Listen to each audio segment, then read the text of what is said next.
Hello, everybody. Welcome. Hello. My name is Johanna Burton. I'm the Keith Haring Director and Curator of Education and Public Engagement here at the New Museum, and thank you so much for coming. We're delighted to have you. And we're beyond delighted to welcome Fred Moten, who told me he was going to go stand in the corner during this introduction, which he's doing.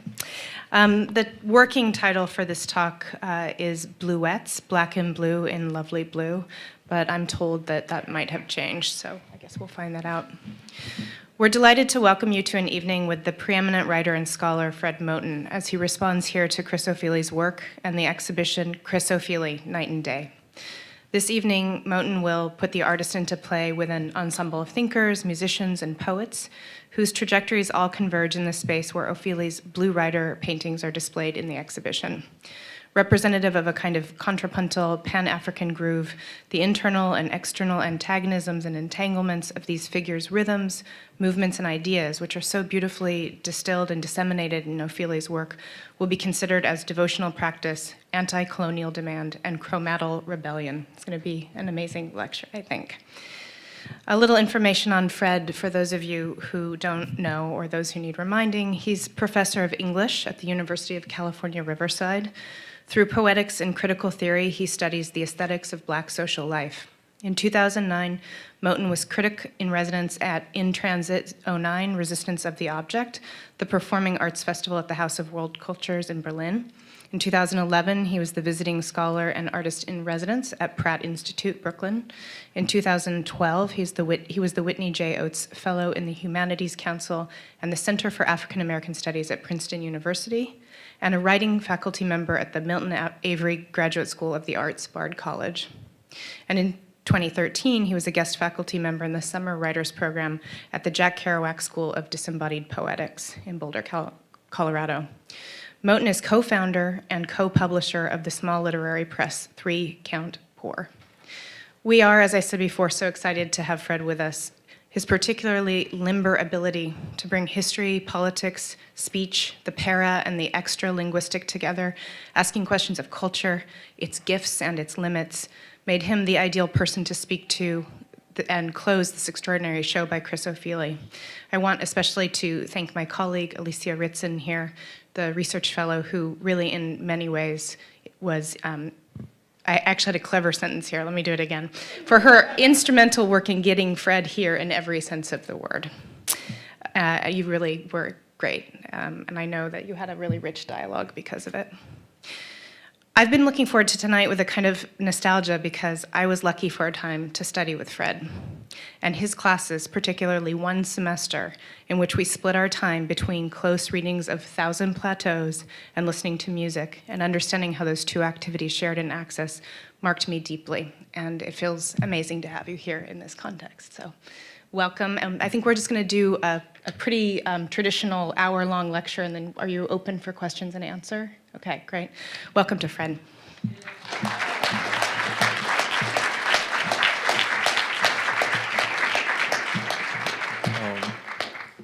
Thanks very much, Johanna, and I want to especially also thank Alicia too.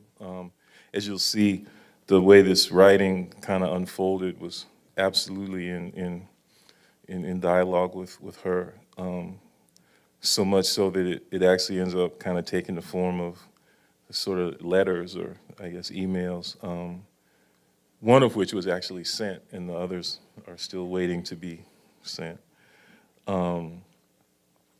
So usually I try to, I have this sort of improvised disclosure,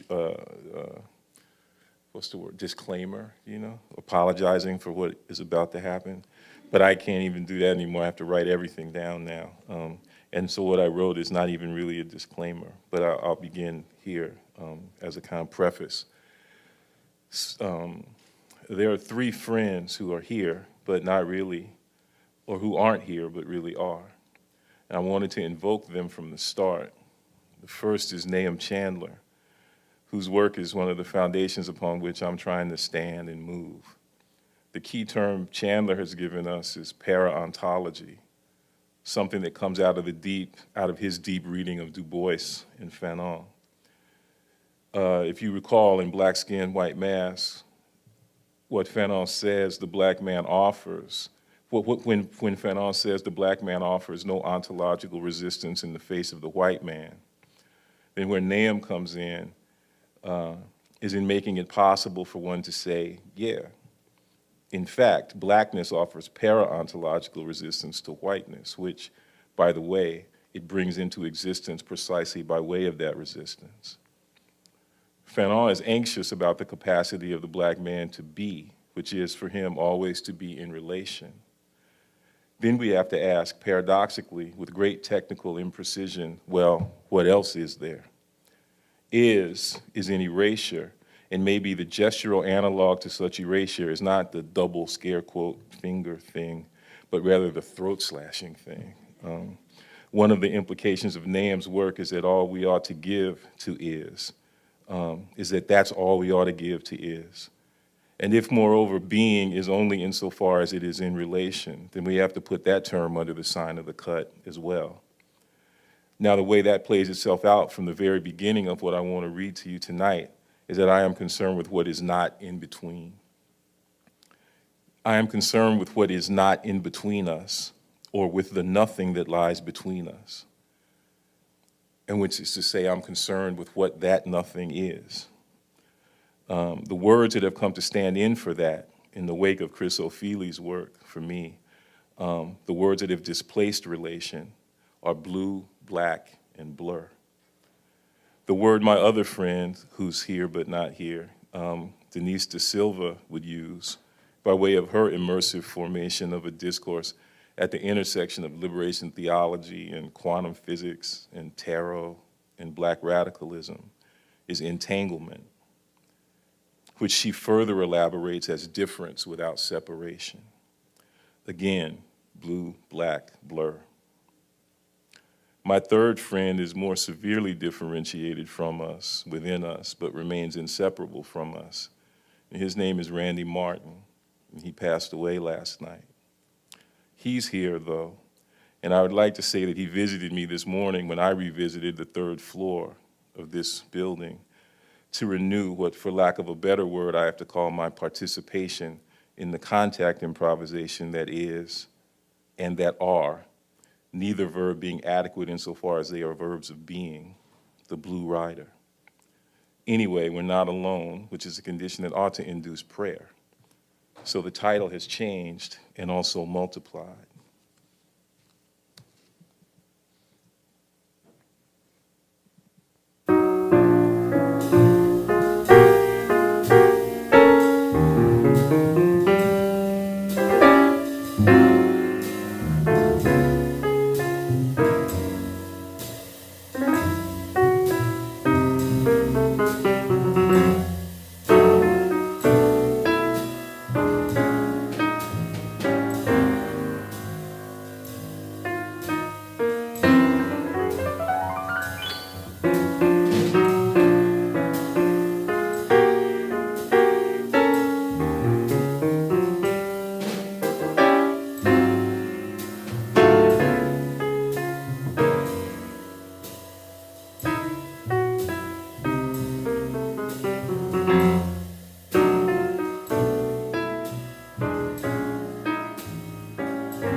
That's Crepuscule with Nelly, and this talk is called Blue Vespers.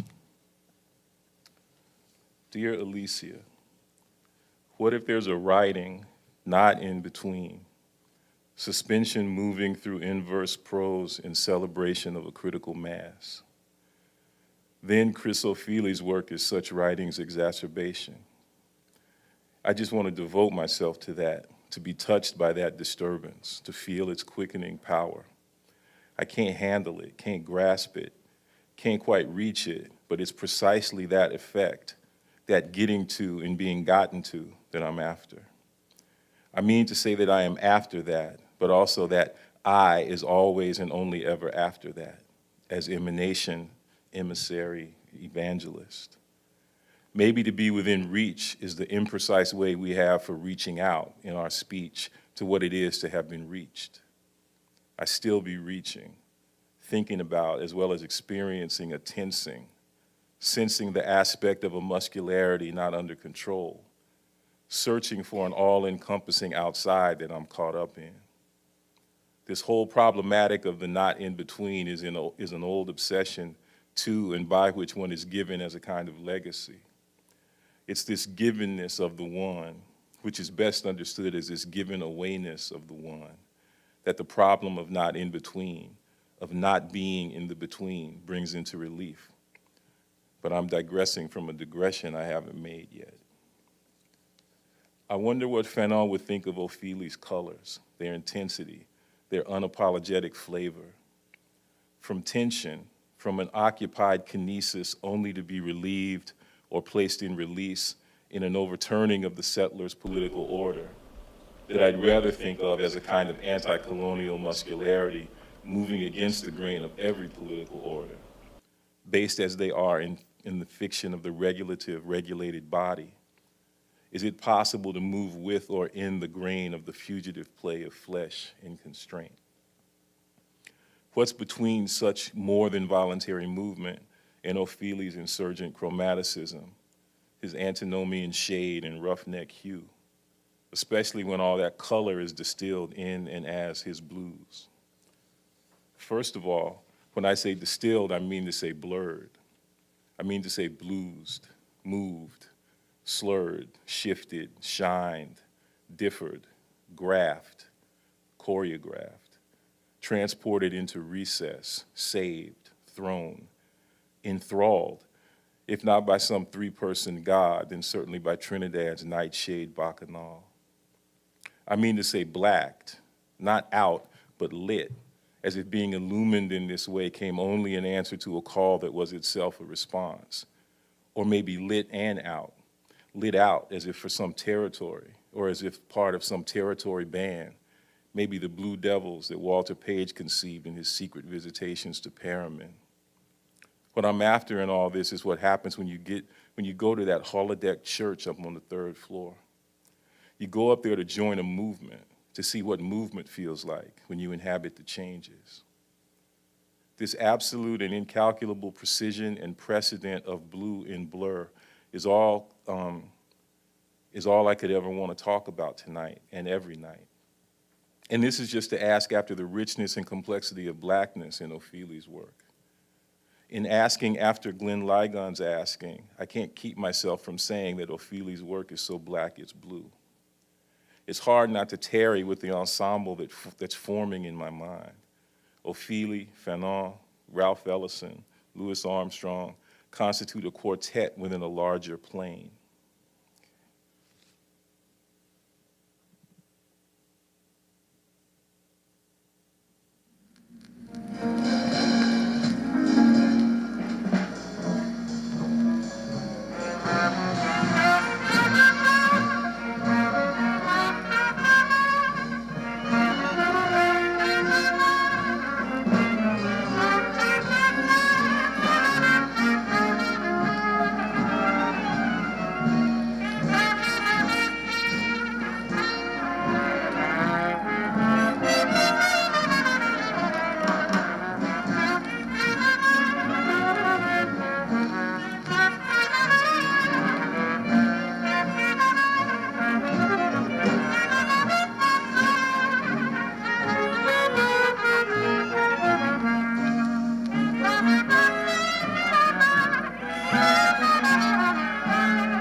Spring's hard as lead. like old men. Wish I was dead. What did I do to be so black and blue?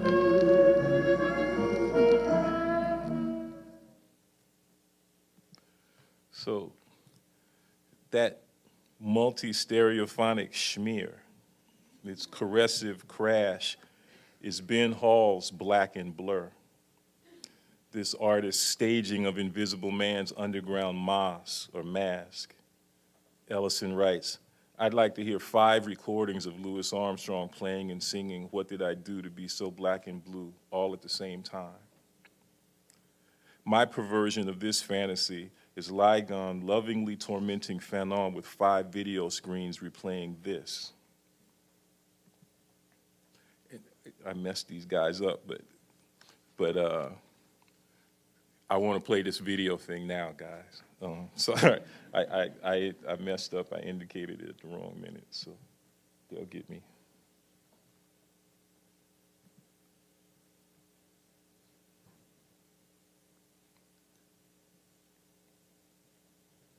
Okay.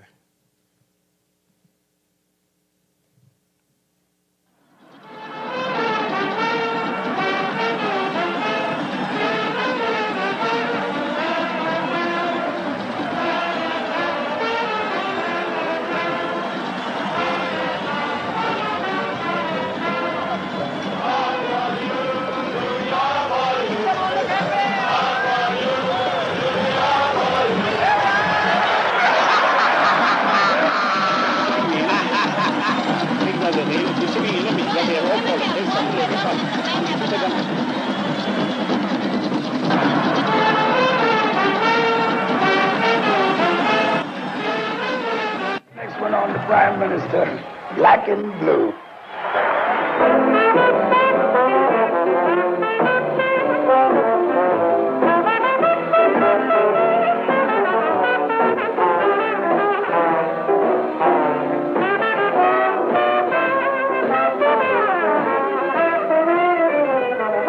Old empty bed, springs hard as lead, feel like old Ned. Wished I was dead. What did I do? Be so black and blue. Even the mouse ran from my house. They laugh at you and scorn you too. What did I do to be so black and blue?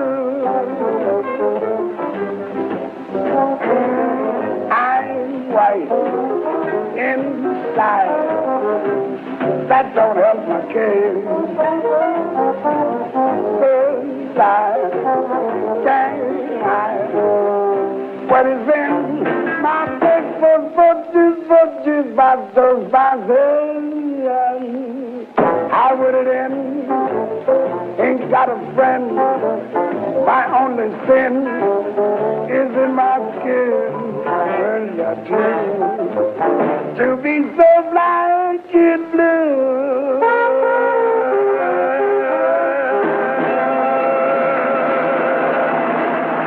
You going to Russia? I'm rushing there just as fast as they can send me. I mean, after all,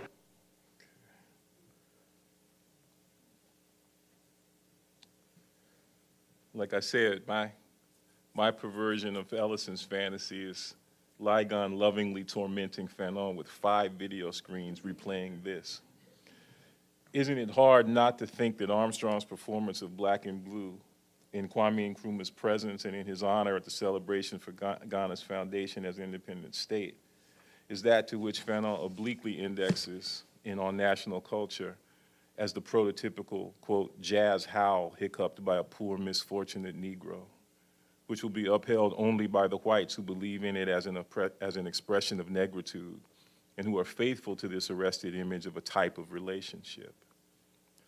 Sometimes I think placement of Fanon under such duress is necessary prologue to a new kind of contrapuntal Pan-African groove, some blue rhapsodic panorama given in and as ensemble's beautiful division and collection, whose venue is the Sunset Chapel where the Blue Riders hang and ride, all for you, as E.T. Mensah said. E.T. Mensah is the music that was playing at the beginning of that clip was a song called All For You, in which the chorus is all for you, Louis, all for you. E.T. Mensah is a great sort of, you know, a trumpet player who is kind of a foundational figure for high life music in Ghana, and who was also a really interesting, what I would call kind of composer of the initial post-colonial moment. He wrote lots of songs that talked about that historic moment. And he did so within a very specific kind of Pan-African musical thing where he would play certain songs and he would call them calypsos, and they operated like calypsos and had that certain kind of political content that calypso lends itself to and submits itself to. So I always think of E.T. Mensah and Armstrong together here in ways that that I think probably would still freak Fanon out. And it's E.T. Mensah, I call him extraterrestrial Mensah. But at any rate, all of this stuff is going on in the Sunset Chapel where the Blue Riders hang and ride, all for you. Go see if you can hear them in the space they make, as that space makes them, our crepuscule with Ophelia. This is what Brent Edwards calls diasporic practice, but we could also call it diasporic prayer. Dear Alicia, this turns out to be a series of letters I better not send. I'm procrastinating my way into writing what I'd promised to deliver. I've had to move by that indirection because I want to take the promise back. Should never have made a promise to write an essay that Ligon has already written way better than I could ever hope to do. I'm trying to write my way out of it by digging into its epigraphs, looking for something in which I am immersed. I'm caught up in the middle of something, like Bobby Womack. I wish you didn't trust me so much. I've been not in between for a while. Remember that Mondrian show at Moment in 1995? That wasn't the first time I got utterly messed up at an art museum. I think the first time was at the Fog. It was actually a series of first times with Renoir, Gabrielle en Robe Rouge, every other day for at least a year. But even after it messed me up, I didn't know it was possible to get messed up like that. The Mondrian was the first time I understood a little bit about what was happening to whatever it was I thought was me. But way before that, there had already long been that buzz, that blur. Then at the Mondrian show, there was this amazing arrival at unfinished, condensed, explosively multi-matrilinear seriality. The amazingly beautiful juked joint called Victory Boogie Woogie, Mondrian's transatlantic, black Atlantic thing, the thing that lets you hear that supplemental elemental A he dropped from his last name. Like a held or hidden note, letter pressed, paint over tape, painted over, taped, taped over, overdubbed. To have arrived at a work whose absolute madness constitutes a radical sending messed me up. I'd been sent, turned out, and made out of turn, never to return. Deeper still, Victory Boogie Woogie still sends what's left of me on the way to the Blue Riders. Now I'm trying to get at getting to something seeing those paintings softly and insistently imposed. They really got a hold on me, got to me, held me, got through to me and through me in that space, that chapel, that new upper room they remade. It's like a culminating propulsion into I don't know what, to have arrived at non-arrival. It's this seriality, our common seriality, I would sing about if I could live the love that I sing about. I keep getting sent to church is what I want to say. Sent to being sent again, sent by color in search of color, sent serially prospecting for the color. Not series the way they want to make you think about it. This thing is a beautiful violation of privacy, a mashed up improper cultivation, an underhistory of art Ligon initiates in his channeling of Goethe and especially of Wittgenstein. And these are sort of two epigraphs from Glenn Ligon's piece. The first is by Goethe from the Theory of Color, and the second is from Wittgenstein's Philosophical Remarks. So Goethe writes, the colors which approach the dark side, and consequently blue in particular, can be made to approximate to black. In fact, every perfect Prussian blue or an indigo acted on by vitriolic acid appears almost as a black. And Wittgenstein writes, "It is obvious that there is no relation of existence between color and the place in which it exists. There is no intermediary element between color and space." To sit with these a while is to consider that the history of art is a history of violence. How can you not be happy to live that violation? For me, there's a personal trajectory worked by a whole problematic of edge. Renoir, Mondrian, Piper, Chibumba, and he might be the most obscure figure, but way back when the New Museum was still over on Broadway, right next to the old Museum for African Art, they had this show, it must have been maybe 99 or 2000, of what were called history paintings, a series of paintings by a Congolese painter named Chibumba Kanda Matulu. And a book was made, a kind of ethnographic recounting of Chibumba's painterly practice, made in conjunction between him and a great anthropologist named Johannes Fabian. The book is called Remembering the Present. But the thing that totally brings Chibumba back for me is that his blues, the way he uses and the color and the various shadings of blue in his paintings, it's the most intense. I hadn't seen anything as intense as his use of the color blue until seeing the Blue Rider pieces. So, and what I'm trying to say is that going to see this show, and in particular the Blue Rider, it not only made me have to come to grips in this emphatic way with the seriality of those paintings themselves. So much, the seriality has such an intensity that for me, to call them individual paintings is already a kind of it's a mistake of ontology that para-ontology is put in the world in order to solve, okay? But also, it breaks down the simple or the normative distinction between that show and sort of every other show that I've seen, or not every other, but a lot of them.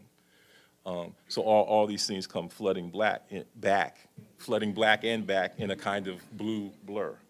Okay.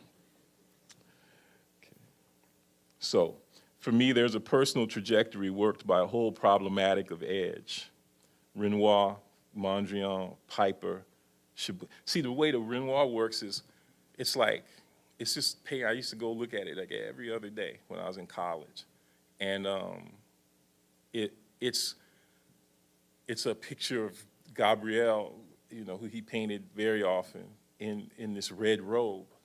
But what you realize is that it's the color more than anything that he's invested in. And her figure emerges from or out of the color in this really amazing kind of emphatic way. And that emergence is, again, something that you would call a kind of blue. And his compositional practice was structured in that way, in a way, and sometimes, you have to go to the museum or read a whole bunch of books, and then finally it dawns on you that there's something going on that there's something going on with color and materiality and space, right? Like, I wasn't gonna say there's something going on between them, but I can't say that. There's just something going on. It takes a while it took me a while, to get to that, or to get close to that. And Renoir, it seemed, for me, there was the beginning of getting close to that. Okay. So that's what I mean when I say there's this whole problematic of edge, because it's a problematic of blurred edge, right?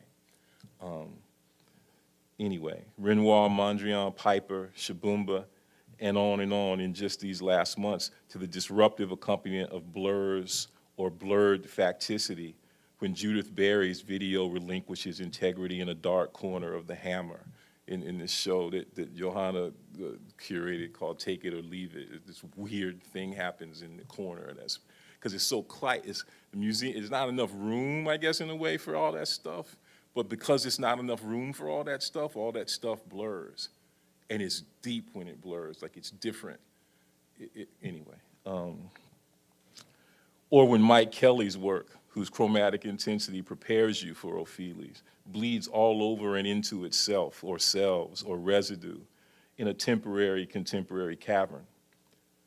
Or when decolonizing architecture art residency's ongoing preparation in and out of ongoing massacre. Or in Matthew Ryder's reminder of settler coloniality's brutal, devilish commitment to standing its ground in the catalog for this exhibit. On demonic ground, out of the blue, out from it, a little darker, Ophelia calls us to prayer this evening. Can we speak of an arrival at seriality itself? This would be to speak of an arrival at seriality's irreducible indiscretions, the riotous generativity that worries the line, as Cheryl Wall might say, into its unnameable existence, seriality's monkish, spherical dimensionality, volume turned up on an already golden, broken, distended, unended circularity. An insistent seriality, its return, all the concomitant blue blurring that goes with that. A seriality of the not in between, the unenclosed. Ophelia's work shows this entanglement, seriality's curved indiscretion. I better deviate from the original plan. I would feel bad about it if I didn't feel so good about it. So what if we begin with a kind of blue premise, that it is a terrible thing to have been given a face? I want to say that the face is a function of enclosure. You so black, you blue is a thing one says about someone's face, but very rarely to it. What if everything, every fall, every torture Fanon collects under the rubric of epidermalization belongs more fundamentally and properly to another process we might awkwardly call envisaging? I mean in this term to indicate a very particular modality of imagining and contemplating, one given primarily as a mechanics of facial recognition, an ethical phenomenological event best understood as the continual imposition of a murderous gift. Imagination is regulated in and by such recognition. Our existence is unrecognizable if we can only imagine it. So if I consider Ophelia's Blue Riders as extensions of his Afro muses, a virtualization of portraiture arisen in and out of the depths of an underground upper room that has now become Chris of Manchester's showings, his moored, unmoored, unanchored, ananchoritic visions. Is this too far-fetched?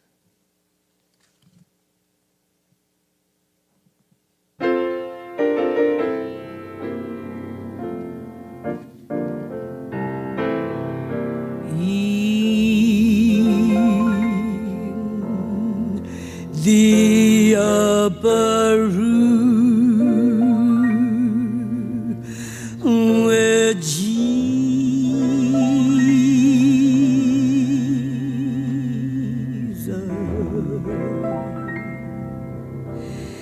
sat in at his blessed feet. Daily there my sin confessing,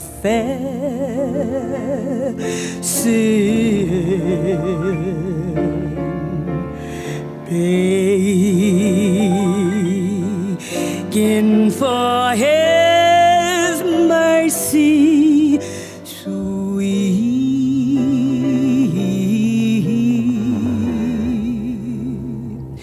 trust in His grace and power, seeking there His love in prayer. It is this how I feel the Spirit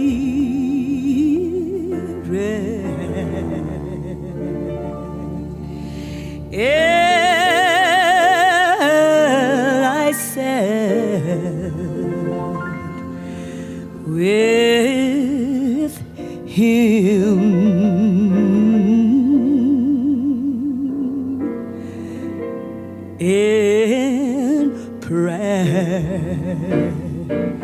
Oh, it's in the upper room where Jesus,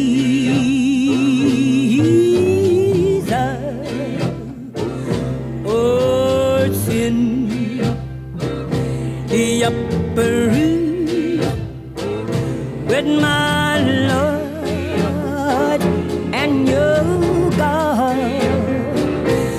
Well, it's in the upper room. Yes, it's in the upper room. Well, it's in the upper room, talking with the Lord. Oh, my, hallelujah, Lord, it's in the upper room where Jesus. I hate to stop it, and what you have to do is understand that's about maybe halfway into the song, and what she basically does is just repeat that chorus for like 4 more minutes. And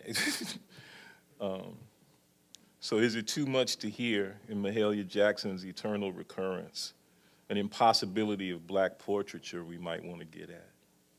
It bears something of the divine, materializing in iconography. Perhaps there's a portraiture that disrupts the face and the face-to-face while calling us to prayer. Ophélie shows us an imagining that is happily less and gloriously more than envisaging. He does this by way of entangled seriality. The upper room cannot possibly be abandoned. Crepuscular Trinidad, that anti-satanic Trinitarian blue, night and day, twilight, tween, that tween song Ligon beautifully approaches, the scandal of the material given in an application of paint to flesh, nothing in between. When Wittgenstein says there is no intermediary between color and space, we could also say that there is none as well between color and material. The paint, the pigment itself, is what there is. Blue is in that it matters towards an antimaterial impasse, a certain facticity and even tactility and also motility of light, its spontaneous movement, its quantum particular velocity, its short antivolitional wave, an impassioned reflective greeting we receive so we can ask, where is it? Does it matter? And these are the questions Wittgenstein wants to make us want to ask, as if blue's mattering were a matter of location. Doesn't the materiality of the pigment itself mediate between color and space, light and location? Doesn't it mediate them and the distance between them, again, in its own running away? Isn't blue a fugitive pigment? Doesn't it fade to black? Ligon says blue is a bitch. It won't stay. Moreover, blue don't care when you pack your own bags. Blue ain't even thinking about sunrise. See what blue has done? Pigment calibrates a material's reflectivity and capacity to absorb. Air scatters radiophonic spray, and then it turns out there are all these layers, colorant, binder, till there's nothing but middle, bottomless mediums boom, vehicle in the tension it induces, riding, giving pigment a ride, taking reflection for a ride, but bound and in suspense, but somehow fugitive when suspension fails, hits bottom. So blue is already in green, on the way to what it's in, that modality of herbaceous mood, depressive mangrove, metamorphic plant in early morning, post-blues lump and swerve. They knew you were going to start saying that shit, so they started signing lazulic roughness at great expense to the theory of color. This is a passage from Maggie Nelson's Bluets. Long before either wave or particle, some, Pythagoras, Euclid, Hipparchus, thought that our eyes emitted some kind of substance that illuminated or felt what we say. Aristotle pointed out that this hypothesis runs into trouble at night, as objects become invisible despite the eye's power. Others, like Epicurus, proposed the inverse, that objects themselves projected a kind of ray that reached out toward the eye as if they were looking at us, and surely some of them are. Plato split the difference and postulated that a visual fire burns between our eyes and that which they behold. This still seems fair enough. Wow, to see a work of art in twilight, that ongoing disruption and deferral of the total. Monk plays, monks play, and I consider how my light is bent. Prolepsis is conceptual motility, a thought provoked by senseless sense, enacted in senseless rituals inveterate sensuality, disorder's tendency to blue, this blackness, which is not prophecy, but description. How blue can you get? Prochronic blue. The bluer the berry, the sweeter the juice. We been gone, was gone when we got here. That inveterate forward flash of natural blue. That senseless sense of what been there, because it been gone. Subjections pray in prayer, entangled, ex-sensed blue. Brushed grammar, blue grammar's swarmed, schwärmeritic, anasyntactic mood.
I really love how everybody's in it, even when they're not in it, even when they're walking through it.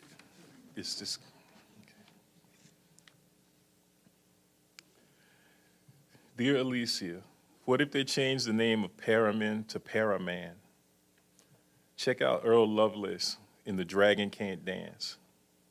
He writes, in truth, it was in the spirit of priesthood that Aldrich addressed his work. For the making of his dragon costume was to him always a new miracle, a new test not only of his skill, but his faith.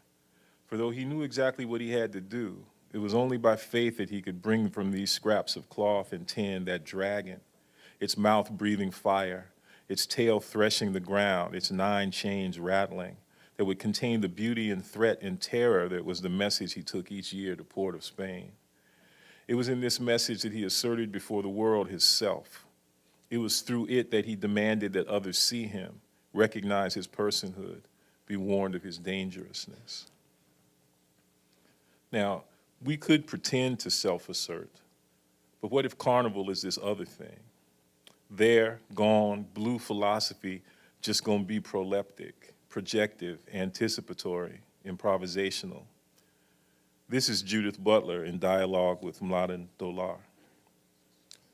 Butler writes, Dolar appears to attribute to Althusser the very distinction between materiality and ideality that is insufficiently realized in Althusser's theory.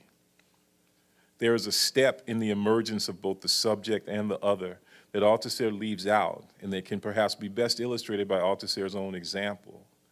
To elucidate the transition between the external materiality of state apparatuses, institutions, practices, rituals, etc., and the interiority of ideological subjectivity, Althusser borrows a famous suggestion from Pascal, namely his scandalous piece of advice that the best way to become a believer is to follow the religious rituals. And Butler says in commentary on this passage that that I just read of Dolar, Dolar refers to this as a senseless ritual, and then reverses the Althusserian account in order to establish that the creed and the ritual are the effects of a supposition, that ritual follows belief, but is not its condition of production. Dolar underscores the inability of Althusser's theory of ritual practice to account for the motivation to pray. What made him follow the ritual? What did he or she consent to repeat? Why did he or she consent to repeat a series of senseless gestures? Dolar's questions are impossible to satisfy in Althusser's terms, but the very presuppositions of Dolar's questions can be countered with an Althusserian explanation. That Dolar presumes a consenting subject prior to the performance of a ritual suggests that he presumes a volitional subject must already be in place to give an account of motivation. But how does this consenting subject come to be? This supposing and consenting a subject appears to precede and condition the entrance into the symbolic, and hence the becoming of a subject. The circularity is clear, but how is it to be understood? Is it a failing of Althusser not to provide the subject prior to the formation of the subject, or does his failure indicate only that the grammatical requirements of the narrative work against the account of subject formation that the narrative attempts to provide? To literalize or to ascribe an ontological status to the grammatical requirement of the subject is to presume a mimetic relation between grammar and ontology which misses the point, both Althusserian and Lacanian, that the anticipations of grammar are always and only retroactively installed. The grammar that governs the narration of subject formation presumes that the grammatical place for the subject had already been established. In an important sense, then, the grammar that the narrative requires results from the narrative itself.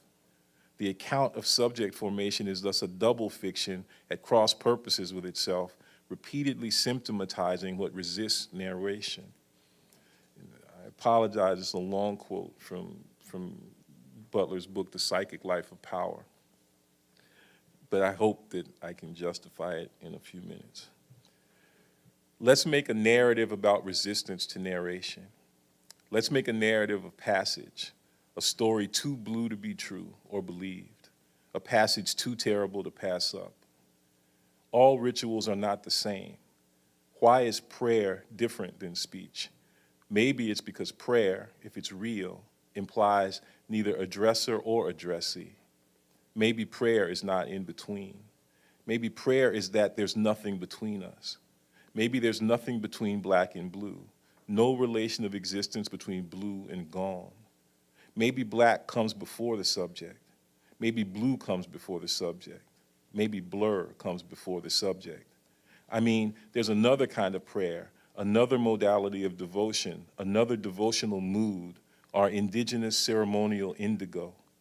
We are in the general prayer just like we are in the margins, the wilderness, the social.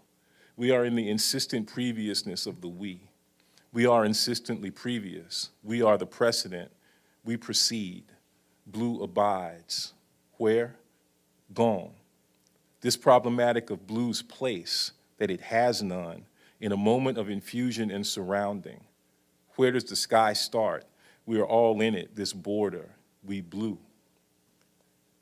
And this is this passage from Hölderlin, this great, crazy poem that he wrote at the end of his career called In Lovely Blue. And I'm not going to offend y'all with the German, but it's translated in a number of different ways. And here's one translation by Richard Seaberth. In lovely blue, the steeple blossoms with its metal roof, around which drift swallows cry, around which lies most loving blue.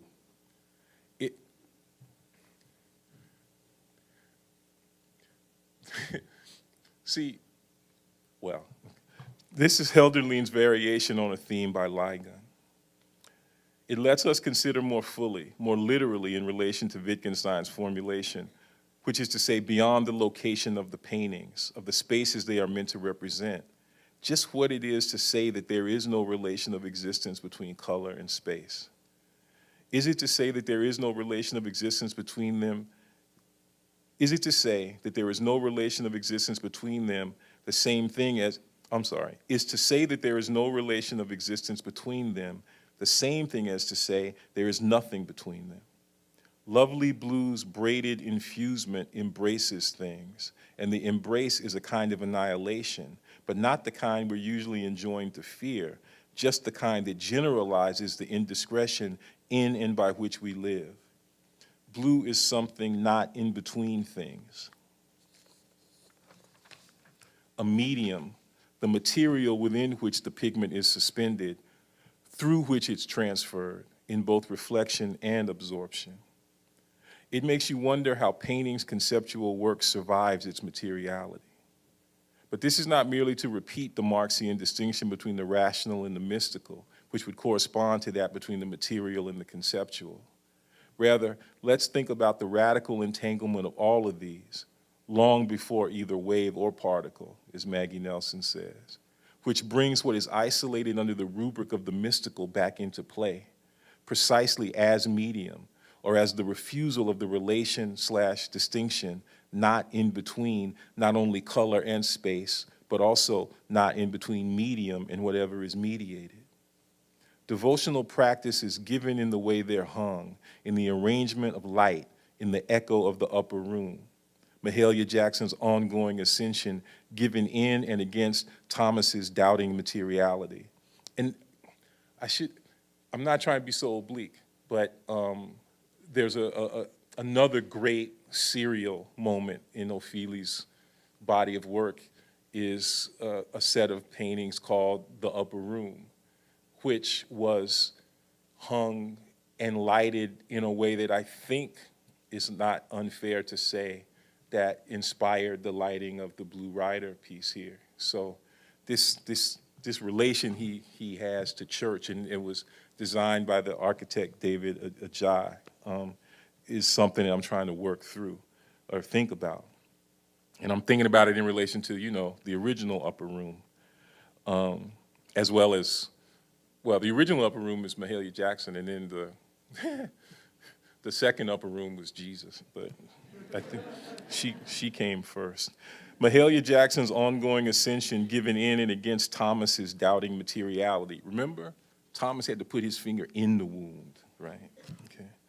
What is needful in Thomas's doubt, his appeal to the sensual against the grain of the supersensual strict hegemony, which sovereignty was always already trying to put into play.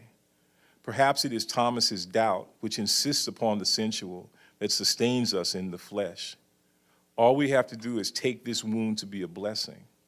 That's the artistic gesture that cannot be reduced or denied, that it's all got to be seen or felt, that massive concert of seeing, touching, feeling, that Christian iconography can't get past in its need and tendency to represent the wound, to ingest it as and at the wound's convergence of body and blood. That vermilion shock in various altars, just to let you know, again, that alteration is the truth in painting, that the truth is given in and as painting's untruth, not in between, and immediate, gone. Materiality, pigmentation, untruth mess with the supposed interplay of truth, whiteness, and transparency like a birthmark. At stake here is a little heretical contemporaneity, moved, off stride, in time in being off or out of it. There's a gathering of the entire spectrum in the intensity of this relay, not in between black and blue. That runaway rave hides every rising color. Anti-colonial chromaticism's anticipatory force ought not be mistaken for blind return. Fanon's ambivalence bears the trace of that mistake. Why can't he share the poor, misfortunate Negro's open secret, which is precisely given in and as resistance to the irreducible interplay of arrest and relationship? Dear Alicia, there's this vesperish thing, an echoic atmosphere, this condition of surrounding and infusing. How to keep an open secret, how to let the sun inside a refuge. Bob Marley would get back to the hotel room after a show, turn on his portable reel-to-reel, and search the sky for songs like Book of White. Opheli's pigment, his scattered skylight reflectivity, is the ground for how we imagine the ongoing conversation within which Helderline and White become, surround, and refuse one another. Unfallen, Kant remains uncharmed, unable to rise. Fallenness is grace. Suspension is in the material. That's the medium. There's nothing but medium. It's all border. Blue is all black in this newness. Let relation fall out. The term misleads, is grammatically incompatible with the irreducible facticity of entanglement, which these paintings iconize and serial rub. To think blue, to see and feel it, the fact of painting, the truth of painting, of paint, of pigmentation is this. This animediacy of blue and black is deep. Another method of truth against Kant's grain is given in this fleshliness. Blue is black in this non-exclusion. When color is so reviled, look for color everywhere. Chris O'Feely is a person of color.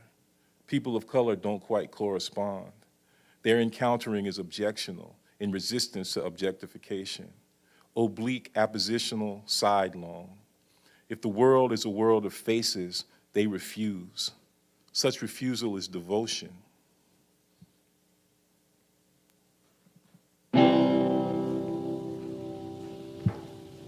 Haile Selassie is the champion.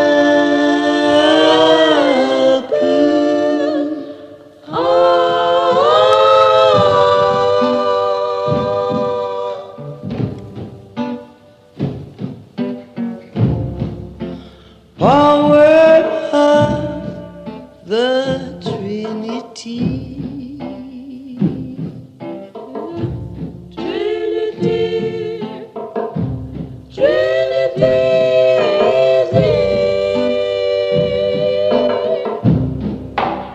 Build your mind on this direction.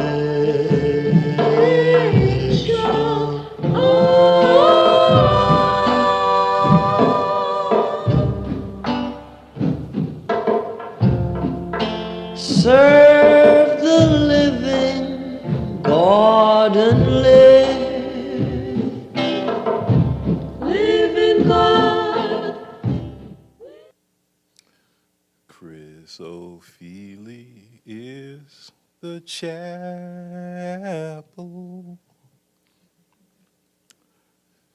What if the body is church's situated disavowal?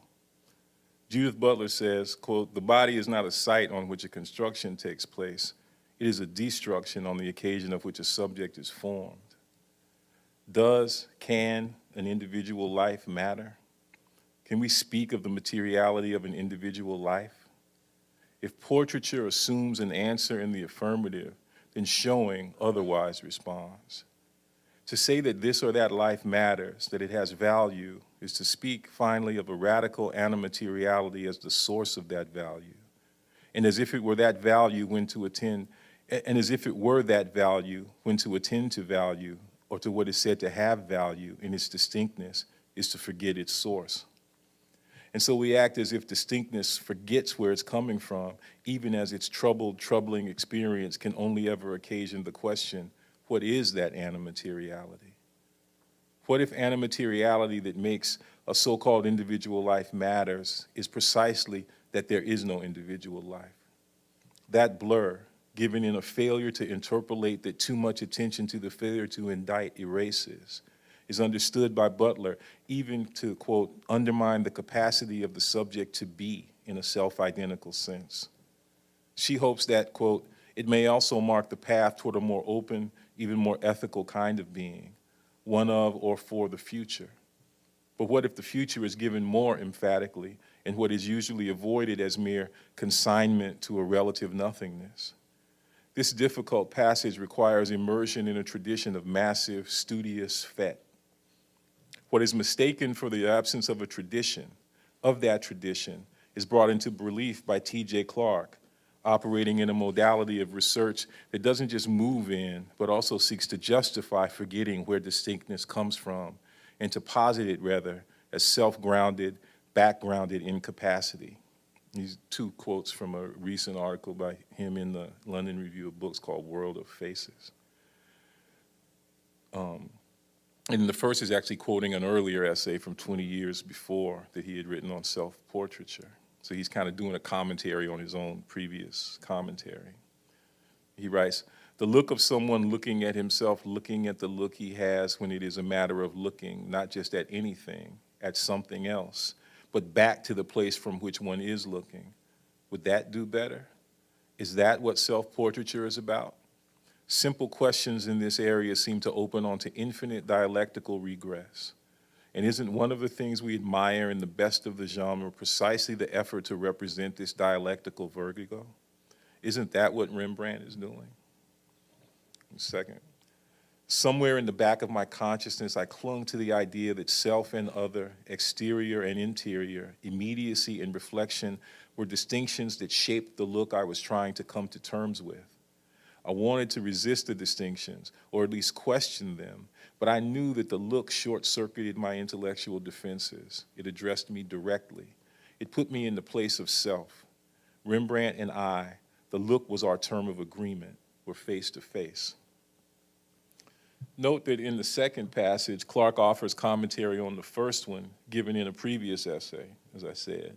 He wants to resist the distinctions, to resist their naturalness, the sense that they're not coming from somewhere, but the brutality of having been brought face to face, this misprision of ethical encountering in which the face is imposed as both emblem and instrument of serial blurs, of black plus blue's strict regulation, in which what passes for difference is seizure, is not the same as the vulnerability that marks and instantiates entanglement. We do not undo one another. We are this constancy of undoing and redoing, this generality of antagonism and protagonism that blue seriality induces when portraiture gives way to mystical and material showing. Clark, emphatically redoubling what was to be diagnosed, must remain concerned with a notion of space in its relation to the time of the infinite dialectical regress of self-regard. The space-time of the self as spectacle, as spectator, is given as the auto-originary origin that can't be cut or cut off or cut away from. Unlike Michael Fried, who understands that place as a site of exaltation, Clark knows it to be a relegation.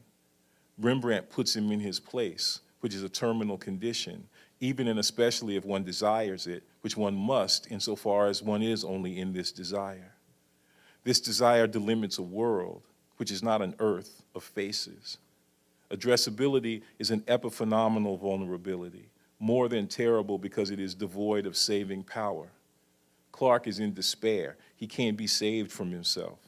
This despair, generalized, in which Rembrandt's pictures of faces are always exposing the brain to the world, in which the face is the form of the brain in the world, in which a face is a machine for exteriorizing, exchanging, universalizing subjectivity, in which a face is a machine for universalizing the I, in which a face that encounters itself as an object, be it exhausted or immaculate, is always an ego luxuriating, fully and wonderfully entrenched in its being in the world, is the despair that accompanies and undergirds recognition. Subjectivity's abject exaltation is a certain shade of the blues. Clark tries to get at something in World of Faces that Butler in Precarious Life also touches on, and in and as an assumption of the additive relationality and isolate bereavement given in we's self-fashioning and self-annihilation at address. One speaks, she writes, and one speaks for another, to another, and yet there is no way to collapse the distinction between the other and oneself. When we say when we say we do nothing other than designate this very problematic. We do not solve it, and perhaps it is and ought to be insoluble. This disposition of ourselves outside ourselves seems to follow from bodily life, from its vulnerability and its exposure. But there is an anoriginal or anoriginary vulnerability, a vulnerability before vulnerability's coalescence, entanglements ana-ecstatic before, that ought not be forgotten, that remains not to be drawn forth, but as a recess to accompany fugitive, welcoming twilight. At stake is the infinitesimally small, immeasurably large difference between the arrest and embrace of illusion, an uncapturable allure that precedes itself, that precedes the self, that precedes the body or bodily life. This irreducible and jurisgenerative precedent, blackness misunderstood if it is merely understood as void, nothingness misunderstood if it is understood as relative, wildness misunderstood if it is understood as wilderness, is pied, precedent, precise indistinction, an imaginative, improvisatory, previsionary refusal to be envisaged. What the face, in its irreducible instability, gives us is that which is between us insofar as we are always and only in between. The blue-black birthmark that undergirds and undermines every act of portrayal. Portraiture's ana-foundational betrayal, self-murder, I suppose, because as Baraka says, the new black art is this: find the self, then kill it. That's the Iscariot blues. Ophelia serially gives us what painting gives in spite of our serial attempts to give that gift away. We are not in between, beside ourselves in this constant and constantly forgotten setting of ourselves aside. That's all. And here what comes into play for Butler is the problematic of the address, this question of vulnerability, this generativity of imperfection. This is from The Psychic Life of Power again.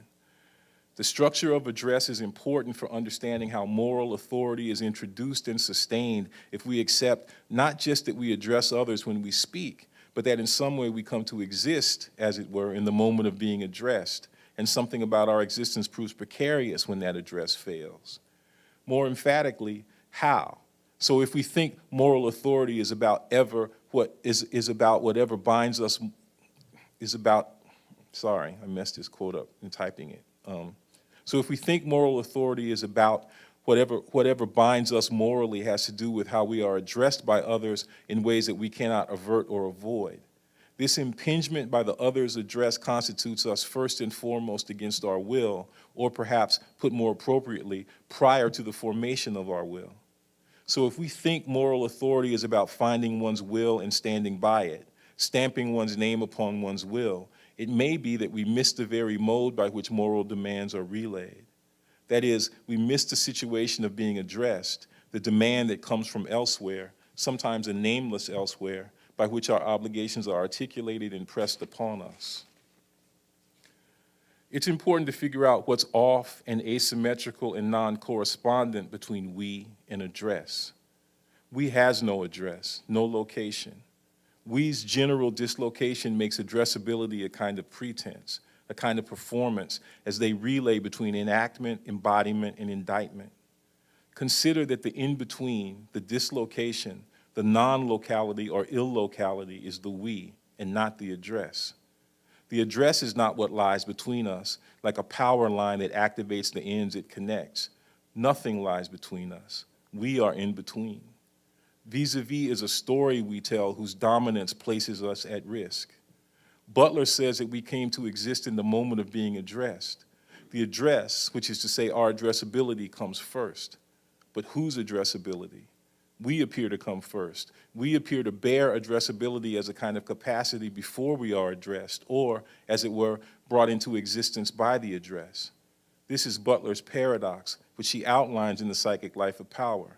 Has she forgotten? But maybe it's more accurate to say that moment, to see that moment in that text also as a kind of recess. The convergence of and in Butler and Claudia Rankine, in which I'm most interested in, is not the address of the common and vulnerable we that the address calls into existence. I'm interested in the trace of a we that comes before that, its recess, which Rankine gestures towards as or under the rubric of nothing, which Butler, when she says in the middle of that thing, she says, come be where, I'm where nothing is, come be with me. Remember that? Right, like, anyway, okay. Which Butler indexes as a chance for misrecognition, or a chance rooted in a possibility given at the intersection of decision and complicity, either of which bespeaks a kind of priority, an existence before the call that is supposed to bring one into existence. She speaks of it as a self before the self, a self that then turns on itself, turning against itself in turning to the law that hails it. But why assume that this priority takes the form of a self, or deeper still, that it takes form at all? Here's where we might begin to think the radical informality of the we, the nothing, the blackness that is before and in the break or in between. The world and the face are project and projection. Why does Butler so emphatically detach openness and vulnerability to the law from generativity of the law? Perhaps it's in the evening that the sociality that is generally perceived as nothing is given in the full richness of its resistance to signification and valuation. Why impose upon twilight not only the neat dismissal total darkness, but also, and more terribly and fundamentally, the colonial dishonor of accommodating the work of art, its beholder, and their lockdown visitation? Maybe all I'm doing is valorizing absorption over theatricality after all. Clark says it's not about the look, it's about the face. But absorption still implies a separation.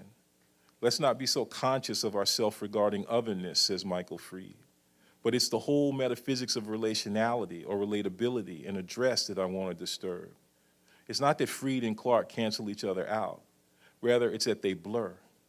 For Fried, absorption is the special illusory condition that the relational representational makes possible.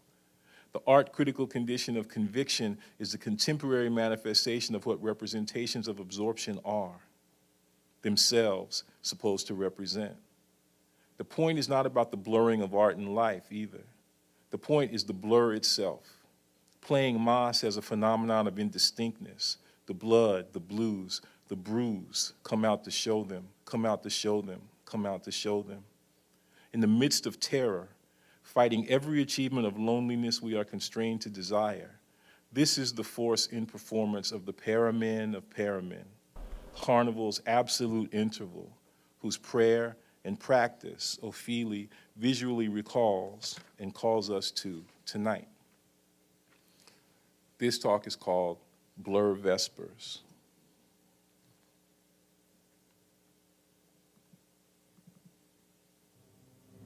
Black night is falling.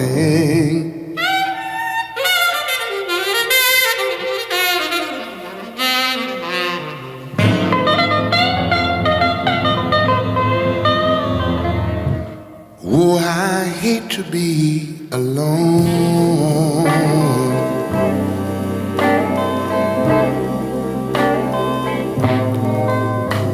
I keep crying for my baby, and now another day is gone. Thank you.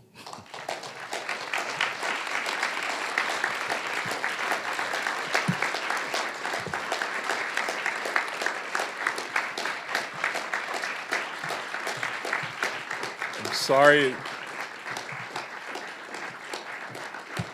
I didn't mean for it to take that long, and I guess, but I'm happy to answer questions. And I stuff. have the mic too, so anybody who wants to ask a question, if you can wave.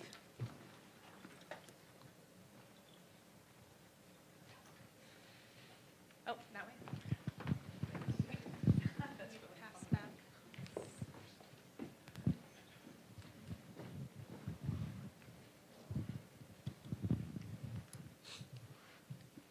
Fred, could you say a little more about how you were thinking about Claudia Rankine's Nothing, her use of nothing?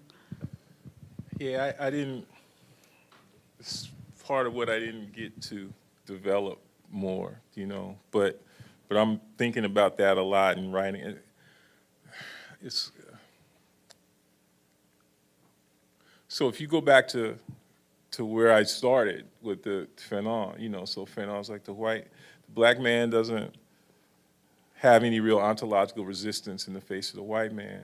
And what I think Fanon means then is that black being is always threatened with annihilation because the very quality of the relationality is under constant duress.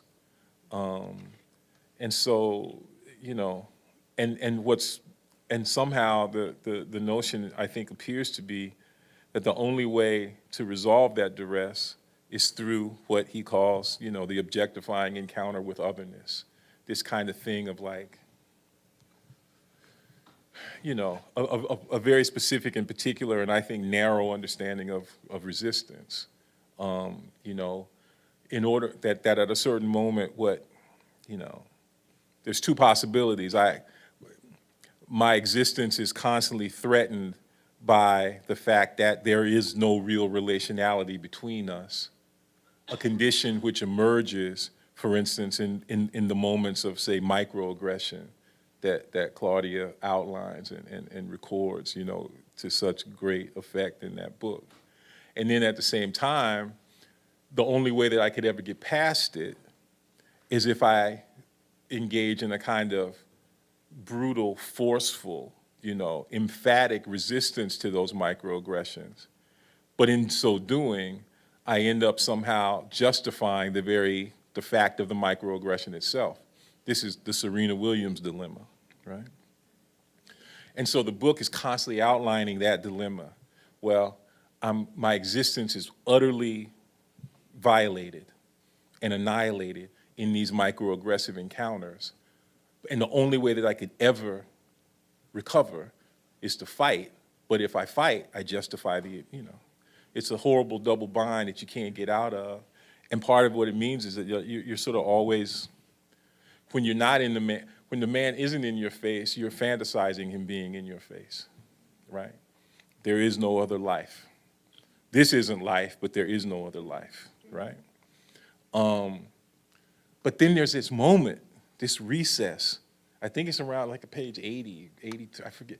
It's just this little moment, this little passage, like it's hidden up in there. And she says something like, I am nowhere. I don't even have the direct quote, so I should have it, and I just didn't have time to dig into that. She says, I am nowhere. Come here and come be with me, right? Saying, you know what? The problem isn't my exclusion from the glorious world of subjectivity. The problem is your persistent commitment to staying in that fucked up place, okay? So come be with me, come here, come with us, you know?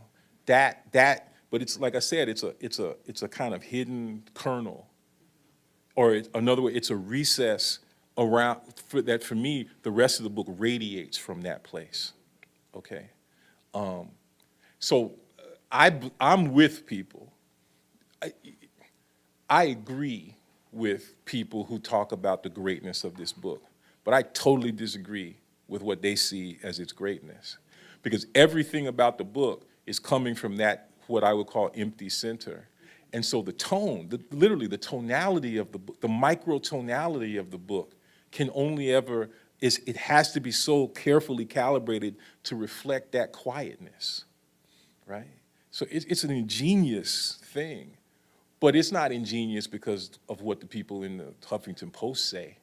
Because all they want to do is make you keep keep themselves in your face.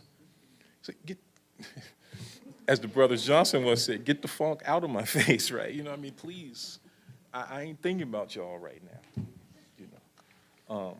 So that's, if you think about it in this way, Lemony Snicket had to say that shit. History made him say that. He had no, I ain't even mad at him because he was an instrument of the history of the subject at that moment. He was like a drone, like Darren Wilson. He was a drone sent in. He was just sent to say that. You know, it's unclear if he might have an existence independent of that, but we just don't know nothing about that. So. All right, this is incredibly out of left field, probably. So feel free to say no. I don't want to answer that question. But throughout the second half of your talk, I found myself thinking a lot about humans' interaction with animals and how we perceive our own difference from the non-conscious world as we understand it. And the specific question of, do animals maybe make art, popped into my head, and we just can't recognize that. So there's not a question in there, really. I guess I'm wondering if you think about our existence and division, that may be too much of a division between human and non-human. Yeah, I do think about it, and all I can say is there's a great poet named Ed Roberson who has written a book, the title of which is so deep that it's hard to even open up the book. Like, I'm still trying to gather myself to open the book just because I'm still reading the title. And the title is "To See the Earth Before the End of the World." So that's what we got to try to do, you know. And Heidegger says animals are poor in world. And when he says that, he expresses, I think a very specific prejudice that kind of animates not only, sort of normative conceptions and enactments of humanism, but even anti-humanisms too, So one way to think about it is what is it to be poor in world? What would it be to do like the liberation theologians say and have a preferential option for that poverty, right? In the interest of an attempt to actually live on earth, or not even live on, just be on earth, or not be, but whatever, right? So yeah, no, we definitely think about that stuff all the time.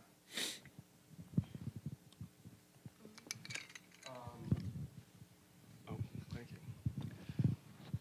I thought you started talking about interpolation with Louis Althusser, and the idea that you're held or called, or ideology calls you. And when you respond to that call, or you understand that you are being called, and even that call might be asking you to hate, per se, can that feel like love? That call, to say, yes, this is me, and this is what I should do, as you spoke about Darren Wilson. They might feel this is love. How do you separate that from, this idea of love being this absolute spirit, in the sense where we don't feel our materiality or our disconnection from each other, where we're black in the sense where there's no distinction from being blue? So if that is like this messianic love, and then you have this demonic love through the interpolation that calls you before you're even born, what are some of the cues and guidelines to help you figure out the difference? Well, I don't know if I can answer it exactly the way you ask it, but Butler, to me, that whole problematic of grammar that she's getting at in that chapter on Althusser and the Psychic Life of Power is right there, right? It's like, and I think she both exposes this grammatical sort of anomaly, but then she tries to act like it doesn't matter too, some way. And what I mean is, I call it Butler's paradox. It's like, and I feel like in her work she discovers it. This thing of like, well, the state, or the police or whatever, call you into existence. Well, when they call you into existence, who are they calling? Right? That's the paradox. And the way that we could, and you could ask it in the form of a question, who comes before the subject. So maybe the distinction between, maybe the distinction between these two modalities of love that you're describing is really at that place, right? There's a love before the subject. Is that history? I don't know. I mean, I don't know what.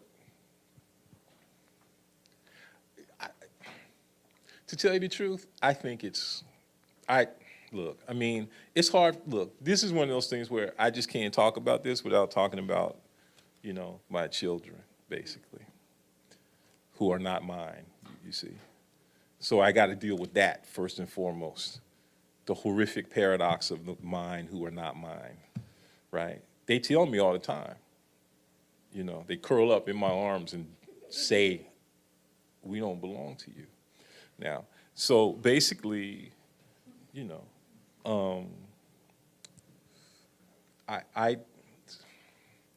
it's a love that disrupts subjectivity. That's what I think. So I don't think of it as history in the sense of it being past or inaccessible. Matter of fact, it's ubiquitous. But it's ubiquitous in a way that we have to learn how to imagine, right? It's one thing to imagine what doesn't exist. And we actually are pretty good at that, I think. But we have a really hard time imagining what does exist, right?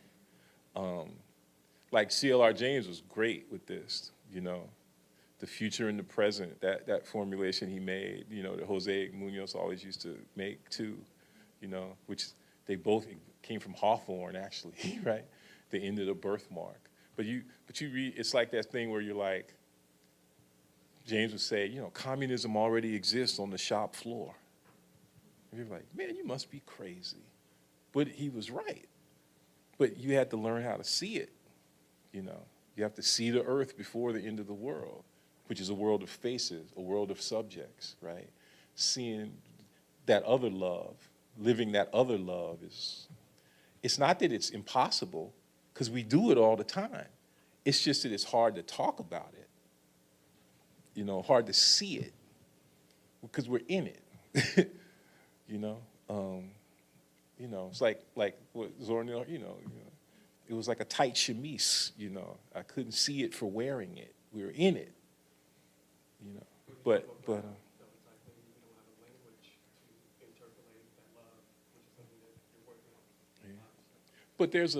But you go up to the third floor, and you're in this thing, right? And you're moving. It's moving you, right? He's a choreographer. It's dance, right? And you see it, and it shines, and it stops shining, and then you can't see it, and it blurs, and then the pieces, and then the distinction between this one and that one, that it's showing.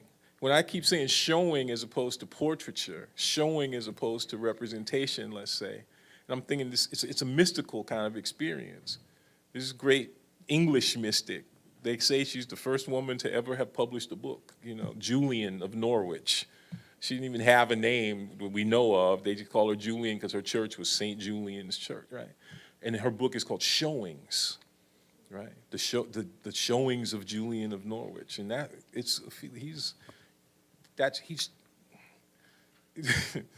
so we know something. We got it, we have some acts. Anyway.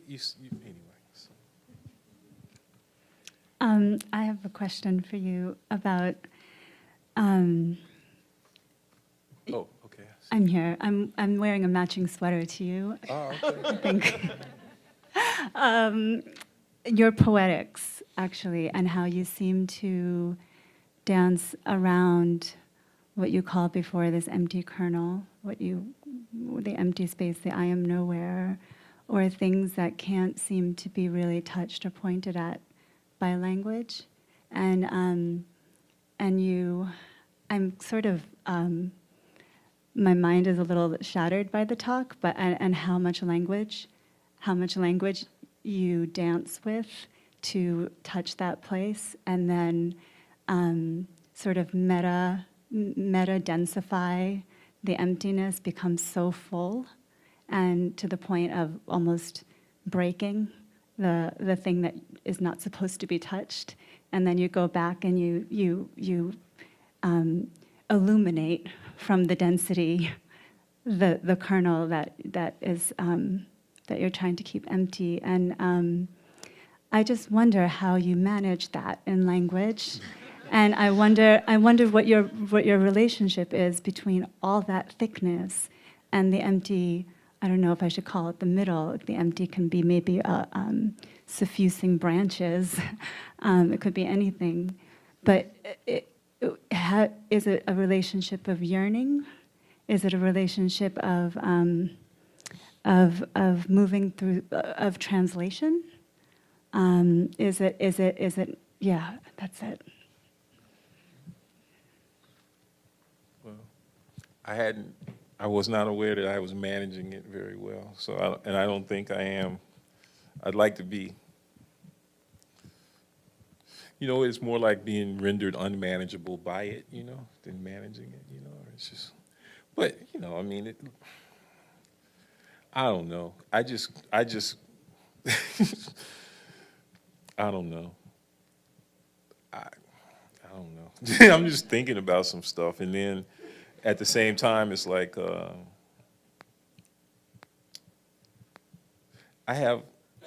my mom's best friend was named Eloise Bush, and you know, she worked at the cleaners. She ironed. I grew up in Las Vegas, so this is not a nice job. This was back, they didn't even have air conditioners, Las Vegas cleaners. She worked on those industrial presses. Just imagine summer in Vegas and that's your job, you know.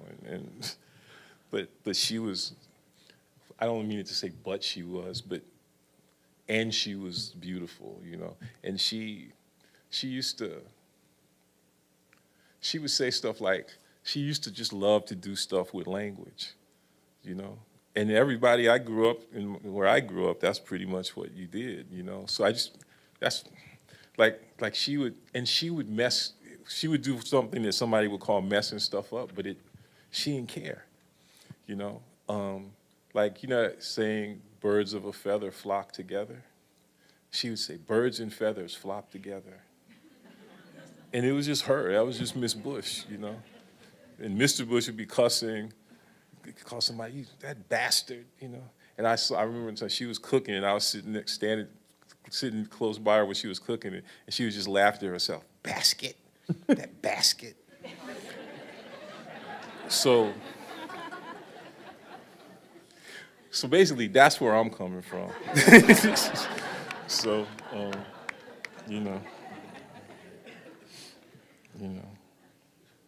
And I never. The older I get, the more rich I understand it to be.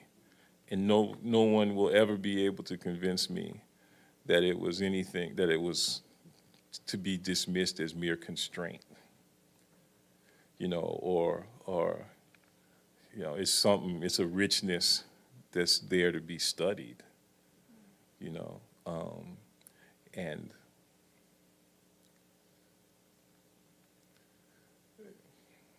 so that's, you know.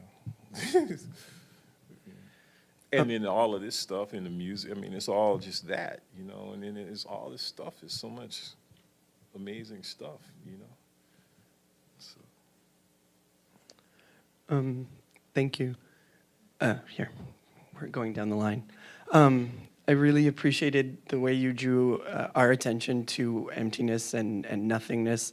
And at one time you briefly mentioned like Trinitarian theology or the Trinity.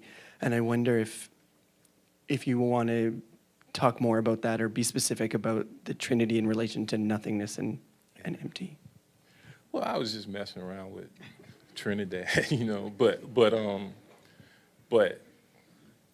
there's I love John Donne, and one of my favorite Donne poems is, you know, it's one of the holy sonnets, "Batter my heart, three-person God," you know. That's sick, right? You know, so basically I was thinking that, you know, there's an experience of release. I mean, you could say submission and you could say surrender, but I think the better word is like release, like releasement, you know, like Meister Eckhart kind of thing that I think Donne is trying to get at there.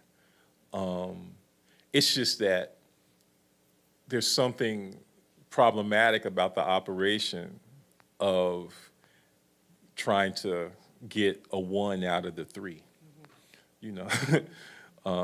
And so, you know, the idea, what's interesting is to imagine, you know, not a coalescence, but a dispersal of the Trinity, a diasporic Trinitarian thing, you know, that would, you know, that would again conceive of what's held, what it is that whatever it is that one wants to hold under that rubric is spread out, you know, and produces this effect of spreading, you know, which, and I don't know enough about color theory to really say this as precisely as I would want to say, but that's how come the sky is blue, right? Because it's a dispersal, you know, of that wavelength rather than a longer wavelength. Yeah. So so that's how anyway, that's the connection in my mind, you know, between the Trinity stuff and blue and Trinidad, you know. So.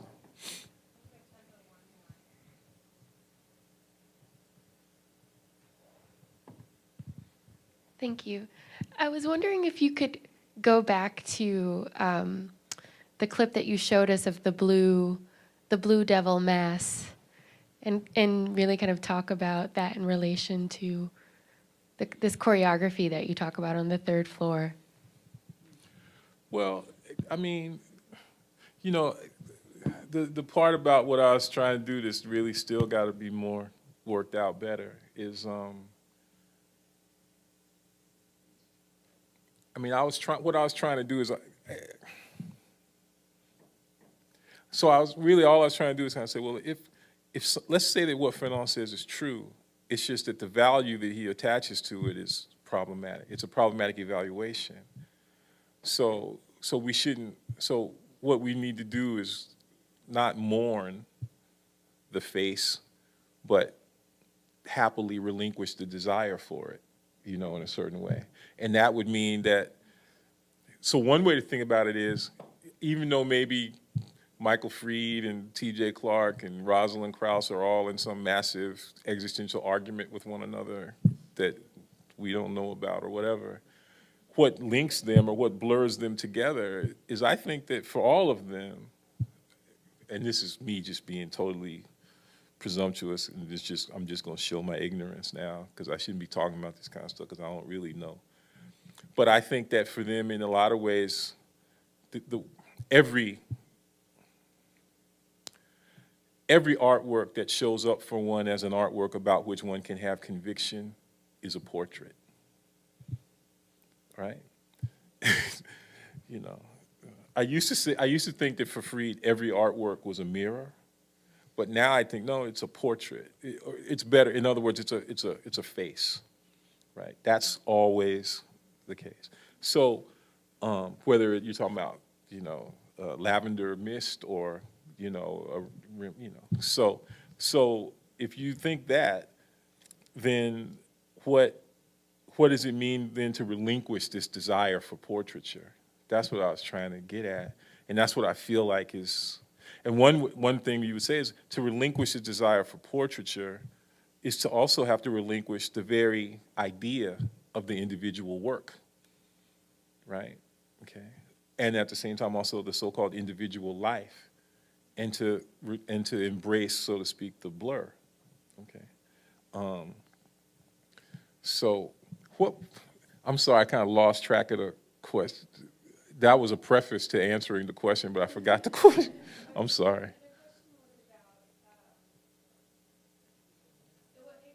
Oh, Mas. Okay. So basically, one way to put it would be, there's a certain kind of artistic endeavor in which one paints a face. Okay?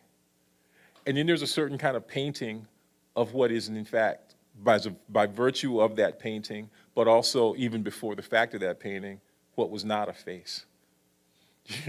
I mean, maybe it's just as simple as the difference between painting on a canvas, between like all that stuff that Fried or that Greenberg says to valorize the existential fact of the easel painting, right? That maybe here we're talking about just like the metaphysical significance of what it means to paint on canvas, stretched on it, right?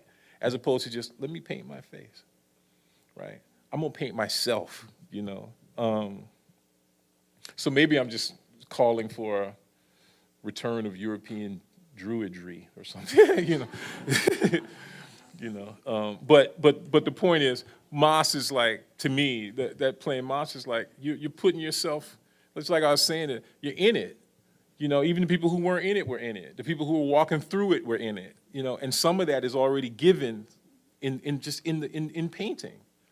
You know, and if you thought about it, and if you think about it in that way, then all this stuff that Fanon says about epidermalization takes on a different, because it would mean that our relation to blackness isn't something that shows up as a way of a kind of naturalization of skin pigmentation.